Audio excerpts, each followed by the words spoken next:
Cambridge IELTS 8 by University of Cambridge ESOL Examinations, published by Cambridge University Press. This recording is copyright. CD 2. Test 3. You will hear a number of different recordings, and you will have to answer questions on what you hear. There will be time for you to read the instructions and questions, and you will have a chance to check your work. All the recordings will be played once only. The test is in 4 sections. At the end of the test, you will be given 10 minutes to transfer your answers to an answer sheet. Now turn to Section 1. Section 1. You will hear an estate agent talking to a customer who wants to rent a house. First, you have some time to look at questions 1 to 8.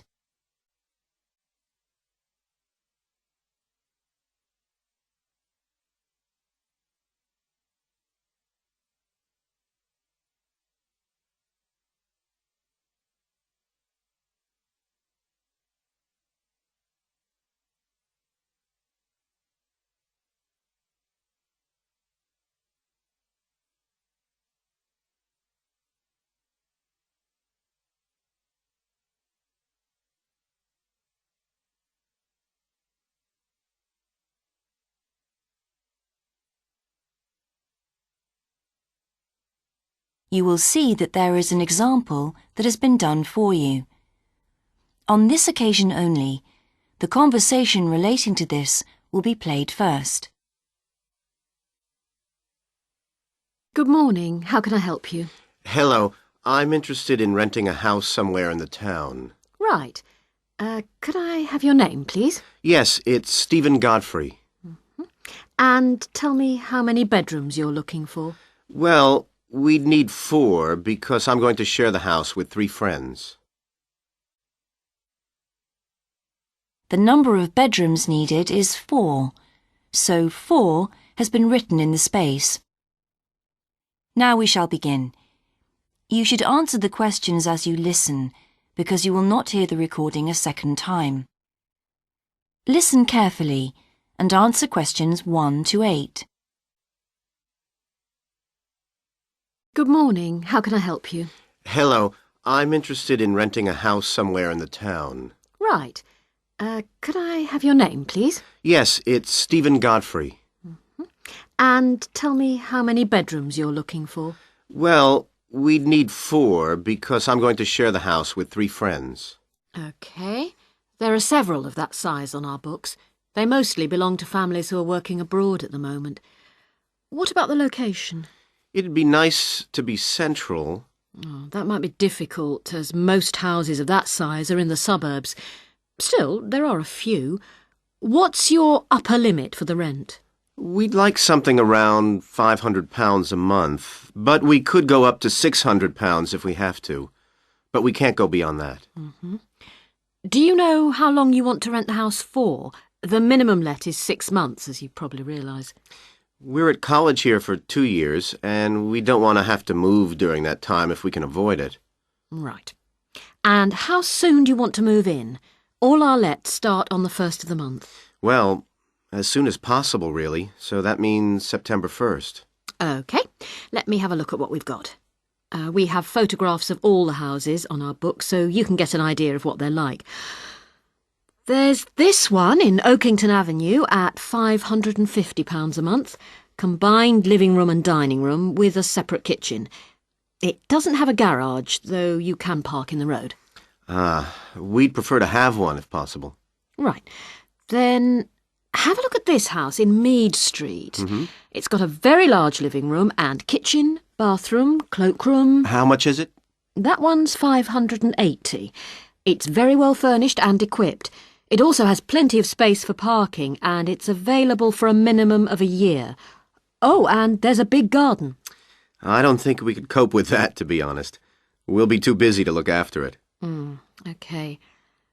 Then there's this older house in Hamilton Road. Living room, kitchen, diner, and it has a study. £550 a month. That looks rather nice. But whereabouts in Hamilton Road? Towards the western end. Oh, that'll be very noisy. I know the area. Yes, it's pretty lively, but some people like it, though. Well, what about this house in Devon Close? That looks lovely. There's a big demand for houses in that area, so prices tend to be quite high. But this one hasn't been decorated for a few years, which has kept the rent down a bit.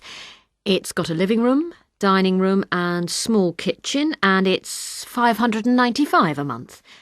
I think it would suit you from what you've said. It sounds fine.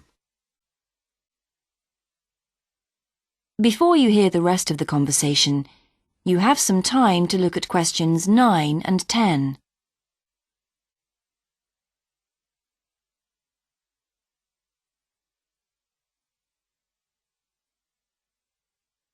Now listen and answer questions 9 and 10. Why's that part of town so popular? Well, there's a big scheme to improve the district, and it'll soon have the best facilities for miles around. What sort of thing? There's a big sports centre under construction, which will be very impressive when it's finished. In fact, the swimming pool's already opened, ahead of schedule, and it's attracting a lot of people. What about cinemas? Are there any in the area? The only one closed down last year, and it's now in the process of being converted into a film museum. The local people are trying to get a new cinema added to the scheme. I think I heard something about a plan to replace the existing concert hall with a larger one. Ah, that's due to start next year. Well, it sounds an interesting area to live in. Could I go and see the house, please? Yes, of course. That is the end of section 1. You now have half a minute to check your answers.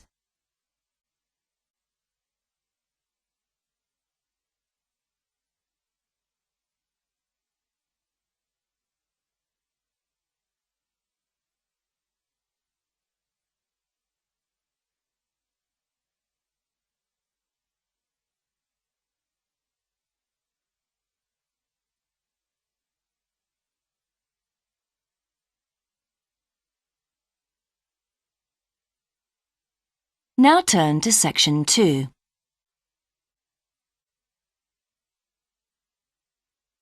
Section 2. You will hear a man talking on the radio about a national arts centre. First, you have some time to look at questions 11 to 16.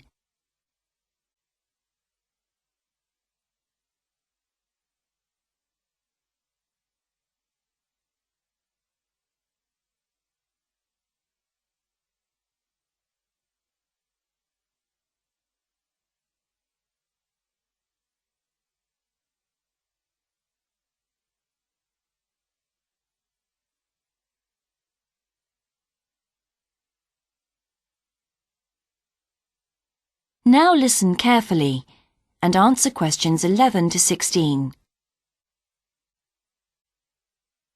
Hello, and welcome to Focus on the Arts. I'm your host, Dave Green, and this is your very own local radio programme. Every Friday evening, we put the spotlight on different arts and culture facilities and look at the shows and events that are on offer in the coming week. And today, the focus is on the National Arts Centre. Now, if you don't already know it yourself, I'm sure you've all heard of it. It's famous throughout the world as one of the major venues for classical music. But did you know that it's actually much more than just a place to hear concerts? The centre itself is a huge complex that caters for a great range of arts. Under a single roof it houses concert rooms, theatres, cinemas, art galleries and a wonderful public library, as well as service facilities including 3 restaurants and a bookshop. So, at any one time, the choice of entertainment there is simply enormous. So, how did they manage to build such a big arts complex right in the heart of the city? Well, the area was completely destroyed by bombs during the war in 1940. So the opportunity was taken to create a cultural centre that would be what they called the city's gift to the nation. Of course, it took a while for such a big project to get started, but it was planned in the 60s, built in the 70s, and eventually opened to the public in 1983. Ever since then, it has proved to be a great success. It's not privately owned, like many arts centres, but is still in public hands. It's run by the City Council. Both our National Symphony Orchestra and National Theatre Company were involved in the planning of the project, and they're now based there, giving regular performances every week. And as the centre is open 363 days of the year, there are plenty of performances to choose from. Before you hear the rest of the broadcast, you have some time to look at questions 17 to 20.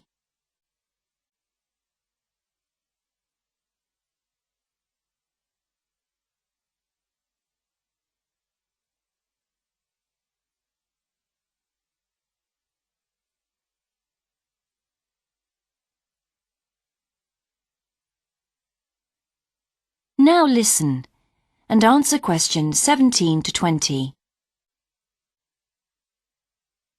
So, to give you some idea of what's on, and to help you choose from the many possibilities, we've made a selection of the star attractions. If you're interested in classical music, then we recommend you go along to the National on either Monday or Tuesday evening at 7:30 for a spectacular production of The Magic Flute, probably the most popular of all Mozart's operas. It's in the Garden Hall, and tickets start at only £8, but you'll have to be early if you want to get them that cheap.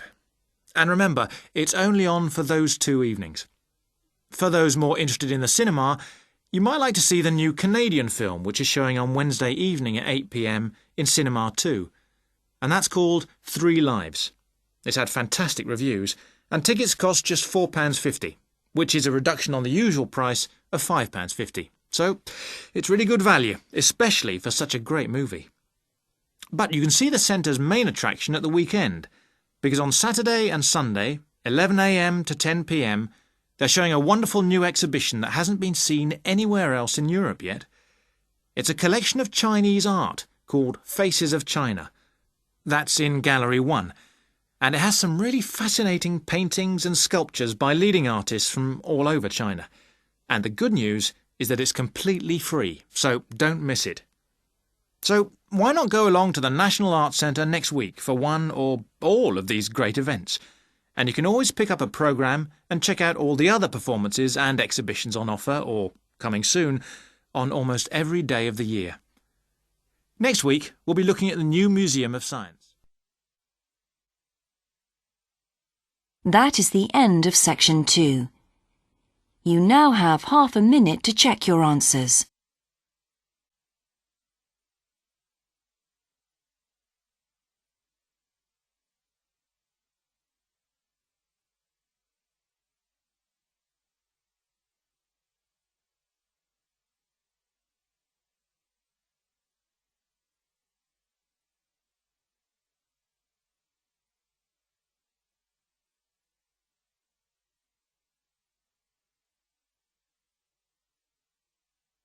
Now turn to section 3. Section 3. You will hear a university tutor and a new student called Paul discussing Paul's work experience and Latin American Studies course. First, you have some time to look at questions 21 to 26.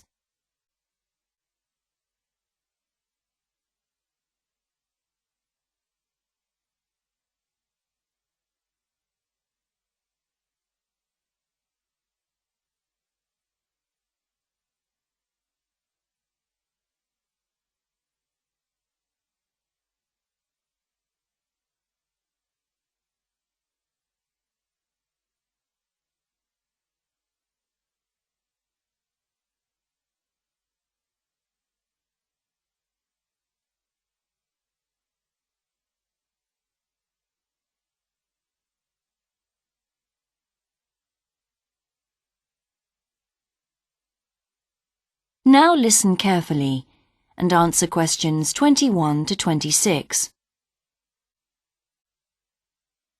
I've been reading your personal statement, Paul.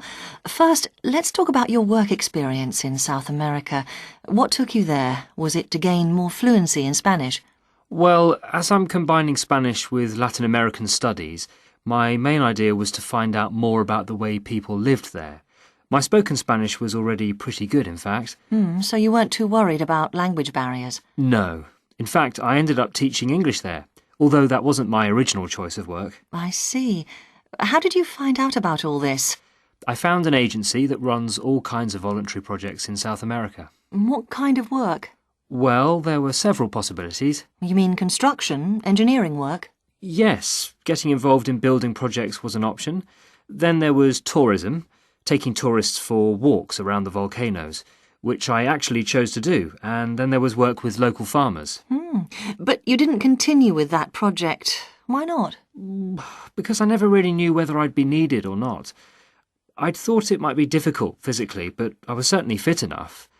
Now, I wanted to do something that had more of a proper structure to it, I suppose. I get demotivated otherwise. What do you think you learned from your experience? It must have been a great opportunity to examine community life. Yes, but it was difficult at first to be accepted by the locals. It was a very remote village, and some of them were reluctant to speak to me, although they were always interested in my clothes and how much I had to pay for them. Well, that's understandable. Yes, but things soon improved. What struck me was that when people became more comfortable with me and less suspicious, we really connected with each other in a meaningful way. You made good friends? Yes, with two of the families in particular. Good. What about management? Did you have a project manager? Yes, and he gave me lots of advice and guidance. And was he good at managing too? That wasn't his strong point. I think he was often more interested in the academic side of things than filing reports. He was a bit of a dreamer. And did you have a contract? I had to stay for a minimum of 3 months.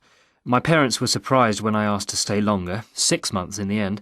I was so happy there. And did anything on the administration side of things surprise you? What was the food and lodging like? Simple, but there was plenty to eat, and I only paid $7 a day for that, which was amazing, really. And they gave me all the equipment I needed, even a laptop. You didn't expect that then? No. Well, I'll look forward to hearing more. Before you hear the rest of the discussion, you have some time to look at questions 27 to 30.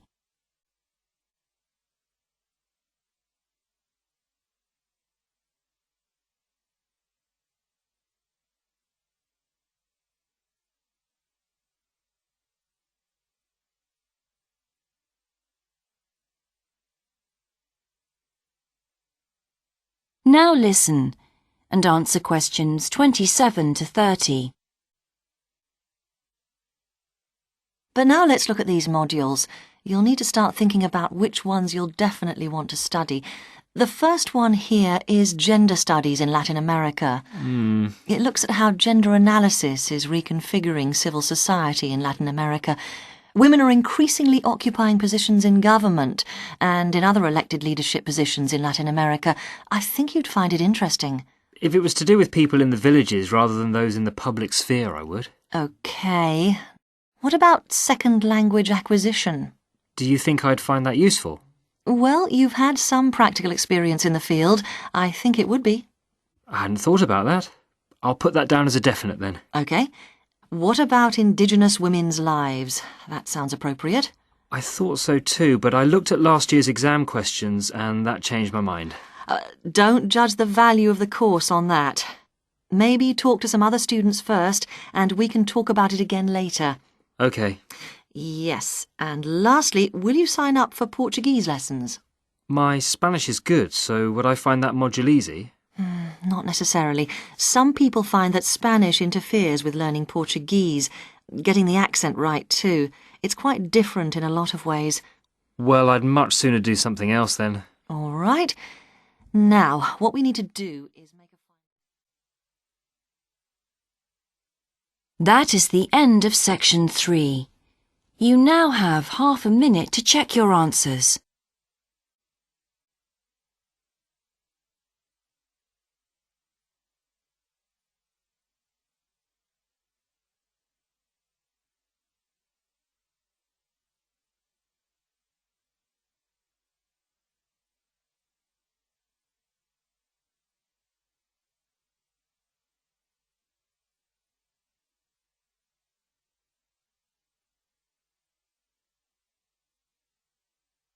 Now turn to section 4. Section 4. You will hear a lecture about success in business systems. First, you have some time to look at questions 31 to 40.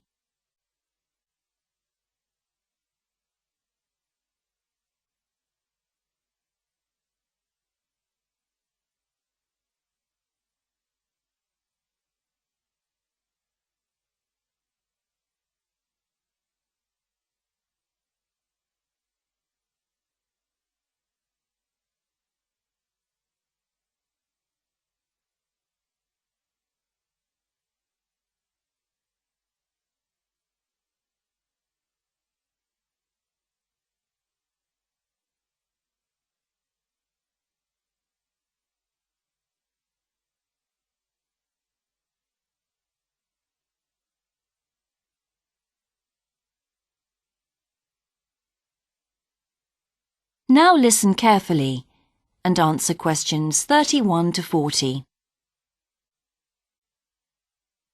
Good morning, everyone.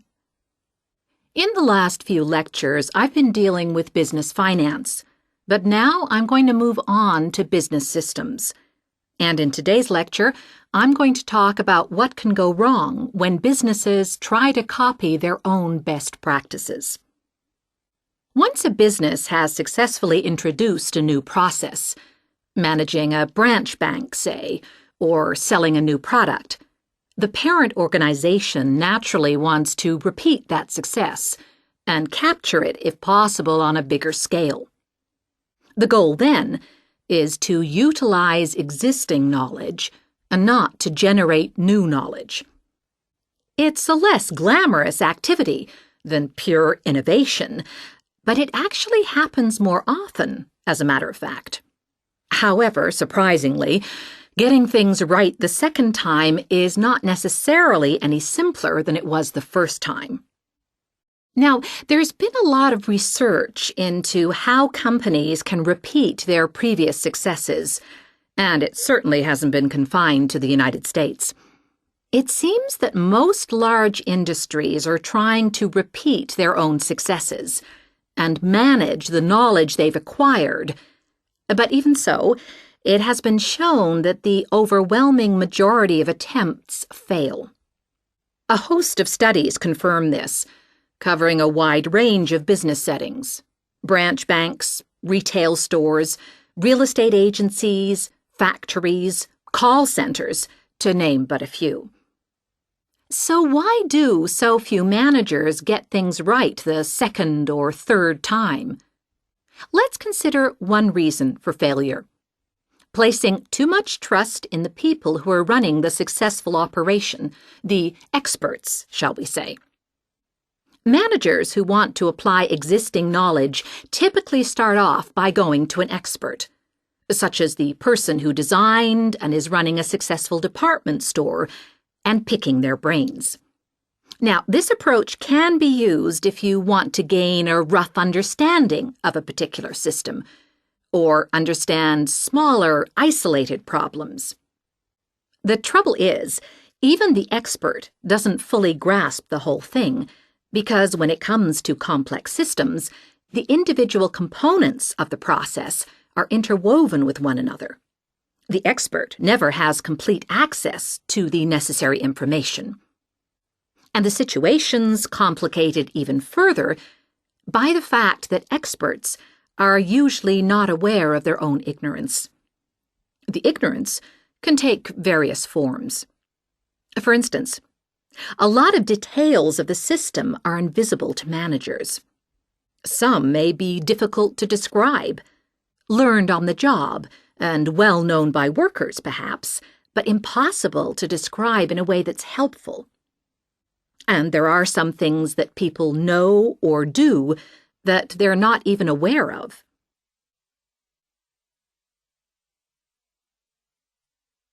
Now, let's consider two types of mistake that can occur when a manager actually starts to set up a duplicate system to replicate a successful process. Firstly, perhaps he forgets that he was just trying to copy another process and starts trying to improve on it. Another mistake is trying to use the best parts of various different systems in the hope of creating the perfect combination. Unfortunately, attempts like these usually turn out to be misguided and lead to problems. Why? Well, for various reasons. Perhaps there weren't really any advantages after all, because the information wasn't accurate. Or perhaps the business settings weren't really comparable. More typically, the advantages are real enough, but there are also disadvantages that have been overlooked. For example, the modifications might compromise safety in some way. So, what's the solution? Well, I don't intend to suggest that it's easy to get things right the second time. It's not. But the underlying problem has more to do with attitudes than the actual difficulty of the task, and there are ways of getting it right. These involve adjusting attitudes, first of all. Being more realistic and cautious, really. Secondly, they involve exerting strict controls on the organizational and operational systems.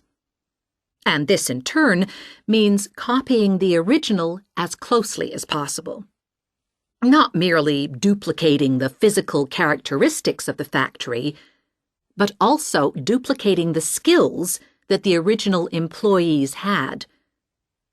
Reliance on a template like this offers the huge advantage of built-in consistency. That is the end of section 4. You now have half a minute to check your answers.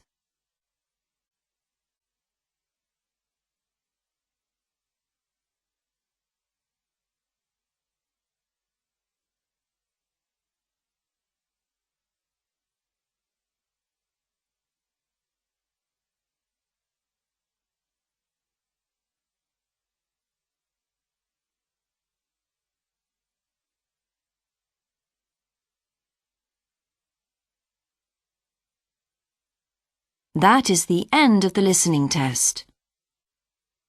In the IELTS test, you would now have 10 minutes to transfer your answers to the answer sheet.